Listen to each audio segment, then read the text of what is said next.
bem-vindos. Bem-vindos para mais uma aula direcionada à prova de Ciências Humanas do Enem. Eu sou o professor Pedro Ivo, professor de História. Hoje nós iremos discutir a Revolução Francesa no Enem, certo?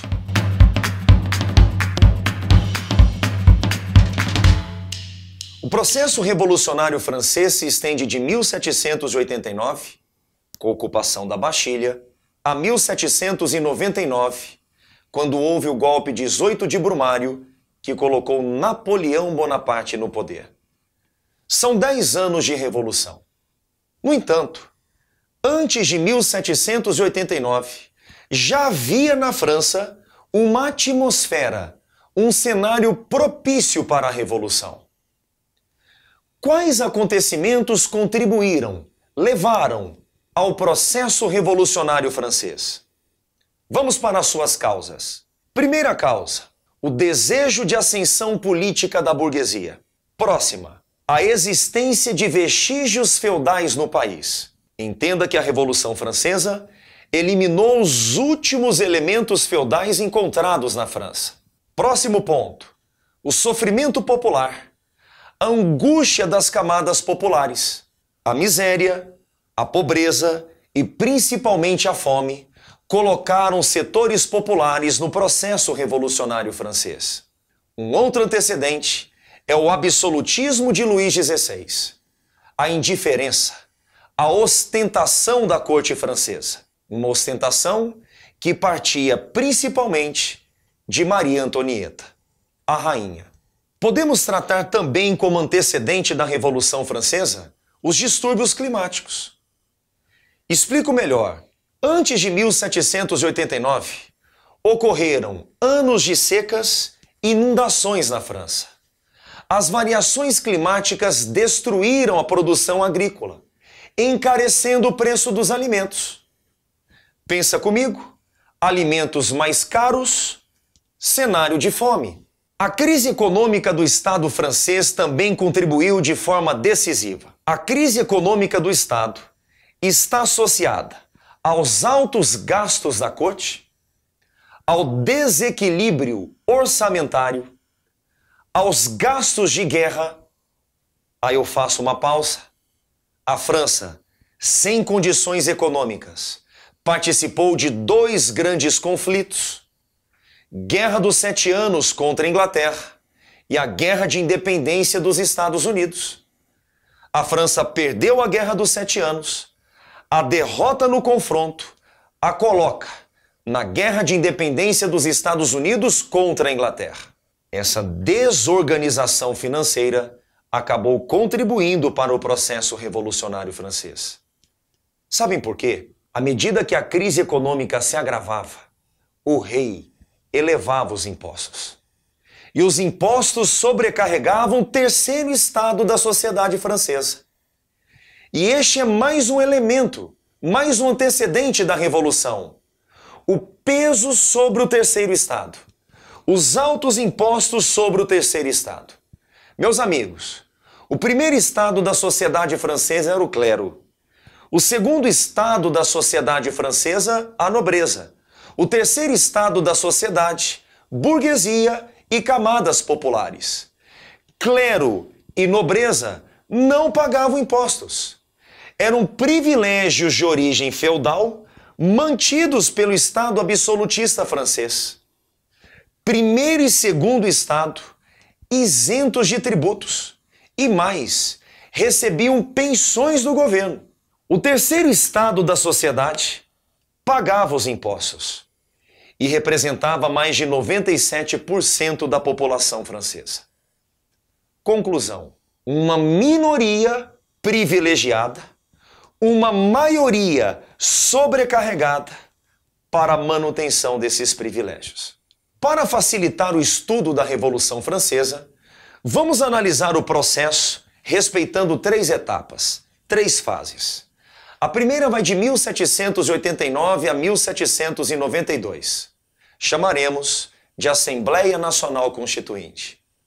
A segunda etapa da Revolução, Convenção Nacional, de 1792 a 1795. A terceira etapa, Diretório, de 1795 a 1799. Ainda na primeira etapa da Revolução Francesa, foi elaborado o documento que talvez seja o principal documento da Revolução, a Declaração dos Direitos do Homem e do Cidadão. Um documento carregado de valores iluministas, contemplando o princípio da liberdade, o princípio da igualdade e o respeito à propriedade.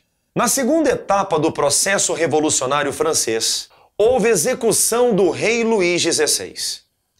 Em janeiro de 1793, o rei foi executado, guilhotinado em praça pública. Meses depois, foi a vez de Maria Antonieta. Na fase Convenção Nacional, ocorreu algo bem interessante. O grupo jacobino ascendeu ao comando do processo revolucionário. Dois partidos políticos se destacavam nessa época. O Partido Girondino, que representava os interesses da alta burguesia, e o Partido Jacobino, que representava os interesses da baixa burguesia. O discurso do Partido Jacobino seduzia os setores populares, especialmente camponeses e sans-culottes, os miseráveis urbanos. Entre 1793 e 1794, os jacobinos estiveram à frente da Revolução. É a Convenção Montanhesa. Convenção Montanhesa, pois o Partido Jacobino também era conhecido como Partido da Montanha. Com os jacobinos no poder, foram tomadas algumas decisões. Dentre elas, a criação do Tribunal Revolucionário, o papel do Tribunal Revolucionário, julgar os traidores da causa revolucionária. Foi criada a Lei do Máximo, uma espécie de tabelamento de preços. Determinada a abolição da escravidão nas colônias francesas, com repercussão especialmente no Haiti, e a elaboração de um novo calendário, o calendário republicano, o calendário revolucionário. Este calendário substituía o calendário católico gregoriano. E através de uma nova referência de tempo, os jacobinos buscavam passar aos franceses a sensação de novo tempo, um novo calendário para legitimar um novo tempo, um tempo considerado melhor do que o anterior. Há uma desvalorização do passado, e o passado é tratado como antigo regime. O mais importante é isso: legitimar um novo tempo, criando um novo calendário. A guilhotina foi inventada durante a Revolução Francesa. E por incrível que pareça, ela foi criada para humanizar a execução, acelerar a execução, diminuir o sofrimento da vítima. Evidentemente que a guilhotina torna-se um símbolo importante da Revolução Francesa. Mais do que isso, um símbolo do momento mais radical da Revolução Francesa, que é justamente a Convenção Montanhesa. Ainda durante a Revolução Francesa, um canto de guerra, um outro símbolo do processo revolucionário francês foi a Marselhesa. Na época da Revolução, a Marselhesa era um canto de guerra, uma canção revolucionária. Bem depois, lá no final do século XIX, a Marselhesa se transforma em hino nacional francês. Talvez você tenha percebido que um canto revolucionário virou hino nacional francês. Atualmente na França, há uma discussão intensa em torno do hino, em torno da Marselhesa. Para grupos mais conservadores, é uma canção, uma música que estimula a violência, que estimula a xenofobia e o racismo.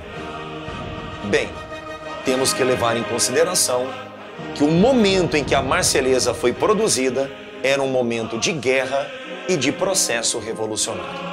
Como que o assunto Revolução Francesa poderá aparecer em uma questão modelo Enem? Dê uma olhada nessas duas charges. Essas pessoas que aparecem são representações do primeiro segundo e terceiro estado. Há pouco aprendemos que o primeiro estado é o clero, segundo estado nobreza, terceiro estado burguesia e camadas populares. Os impostos incidiam apenas sobre o terceiro estado. Repare que na charge 1, o terceiro estado está no chão, mas está se levantando e pegando em armas. Está se rebelando contra o primeiro e o segundo estado. Na charge 2, o terceiro estado está carregando o primeiro e o segundo estado.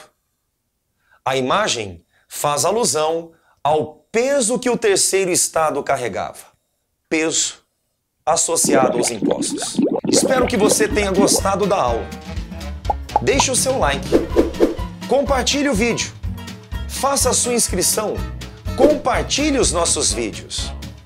E outra coisa, em caso de dúvida, deixe os seus comentários e acesse os links na descrição. Tá legal? Valeu, gente!